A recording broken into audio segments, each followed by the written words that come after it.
इन्नल हम्दुलिल्लाहि वस्सलातु अला रसूलिही अम्मा बाद फ़अऊज़ु बिल्लाहि मिनश शैतानिर रजीम बिस्मिल्लाहिर रहमानिर रहीम शहरु रमज़ानिल्लज़ी उन्ज़िला फ़ीहिल क़ुरआन सदक़ल्लाहु रब्बुल आलमीन। अल्लाह जल्ल जलालुहु अम्मा नवालुहु हमें रमज़ानुल मुबारक की फ़जीलत के बारे में इरशाद फरमा रहे हैं कि रमज़ान का तारुफ़ कराते हुए फरमाया कि ये वो महीना है जिसमें कुरान नाज़िल किया। अहमियत बता रहे हैं। नबी सल्लल्लाहु अलैहि वसल्लम ने भी इसकी अहमियत बताई। जब रजब का चांद नज़र आता था, नबी सल्लल्लाहु अलैहि वसल्लम उस रजब से लेकर इस रमज़ानुल मुबारक का इस्तिक़बाल शुरू करते थे। इस्तिक़बाल की क्या सूरत होती थी? एक तो मशहूर दुआ है, आपने सुनी होगी। नबी अलैहिस्सलाम दुआ मांगते, अल्लाहुम्मा बारिक लना फ़ी रजब व शाबान व बल्लिगना रमज़ान। अल्लाह मुझे रमज़ान दिखा, अल्लाह मुझे रमज़ान दिखा। रोज़ ये दुआ मांगते थे। और इसके अलावा हदीस में ये भी आता है कि नबी सल्लल्लाहु अलैहि वसल्लम जैसे शाबान और मुअज़्ज़म का महीना शुरू होता तो रोज़ाना रोज़ा रखते थे।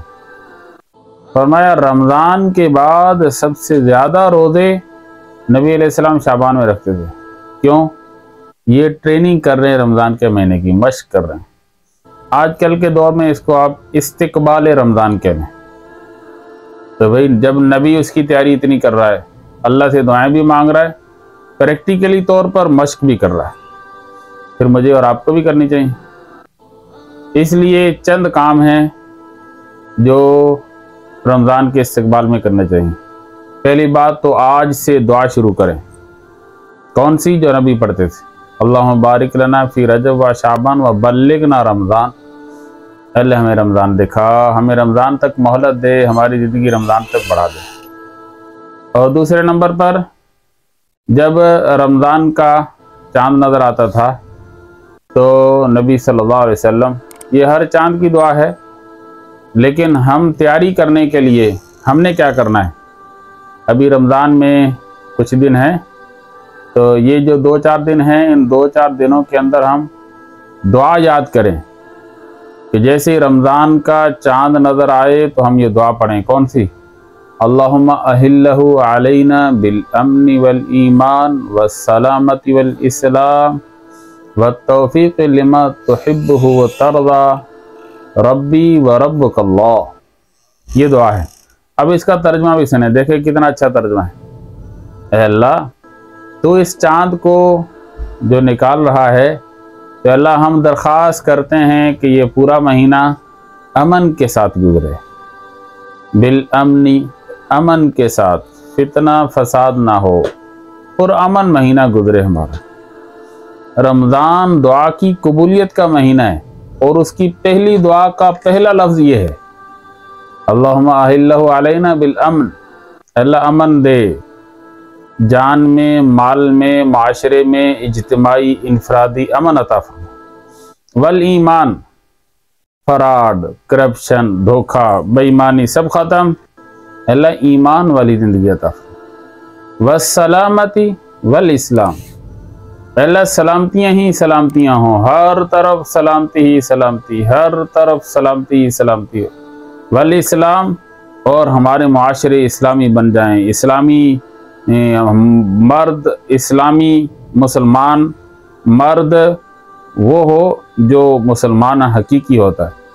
हर औरत ऐसी मुसलमान हो जो हकीकी औरत मुसलमान होती है। और फरमाया वत्तौफीक़ लिमा तुहिब्बुहु व तर्दा। अल्लाह तीसरी दुआ, तीसरी बात, अल्लाह हमें तू उन अमलों की तौफीक दे जिनसे तू राज़ी होता है, जिसको तू पसंद करता है। ज़ाहिरी बात है अल्लाह नेक नीति को पसंद करते हैं और अल्लाह को नेक नीति पसंद है, उसके साथ अल्लाह की रज़ा है।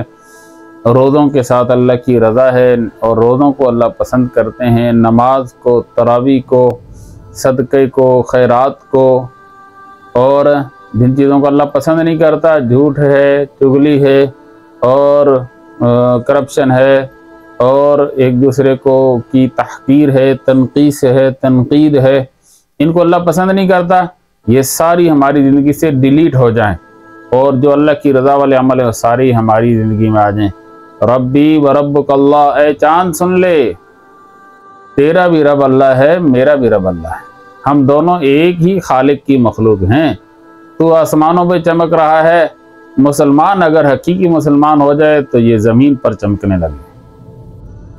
तो एक काम ये करना है, अल्लाह से दुआ मांगनी है, कौन सी जो नबी मांगते थे। दूसरा काम ये करना है कि रमज़ान में एक हफ्ता या कमोपेश दिन बाकी हैं, 8-10 दिन बाकी हैं, तो इनमें आप रमज़ान के चाँद देखने की दुआ याद कर लें। जैसे ही चाँद नज़र आए आपने दुआ पढ़नी और दुआ याद करके आपने अपना नाम लिखकर कमेंट्स में बताना है कि जी मैंने दुआ याद कर ली। तो मुझे भी खुशी होगी कि आपने मेरी बात पर अमल किया है, इससे अल्लाह आपसे भी राज़ी हो जाए, मुझसे भी राज़ी हो जाए। और इसके अलावा बहुत सारे काम हैं जो रमज़ान की तैयारी में करने हैं, वो आपको अगले क्लिप में बताएंगे। एक बात और बता दूं कि आप अपने 24 घंटे का एक शेड्यूल बनाएं, निज़ामुल औक़ात, किस वक़्त में आपने क्या करना है, शेड्यूल बनाएं। हमारे एक उस्ताद आलमी तबलीगी मरकज़ मदरसा अरबिया रायवंड के बड़े मोतमद और मोतबर असातिज़ा में से हैं, जो मेरे उस्ताद नहीं हैं बल्कि अरब आजम के उस्ताद हैं, मौलाना उमर अहमद साहब दामद बरकातुहूम। वो फरमाया करते थे, हर काम के लिए वक्त हो, हर वक्त के लिए काम हो। ये फार्मूला है, हर काम के लिए वक्त हो, हर वक्त के लिए काम हो। इसके तहत आप 24 घंटे का शेड्यूल बनाएं और बाकी इंशाल्लाह क्या काम करने हैं वो आपको इंशाल्लाह अगली मुलाकात में बताएंगे। व आखिरु दावाना अनिल हम्दुलिल्लाहि रब्बिल आलमीन।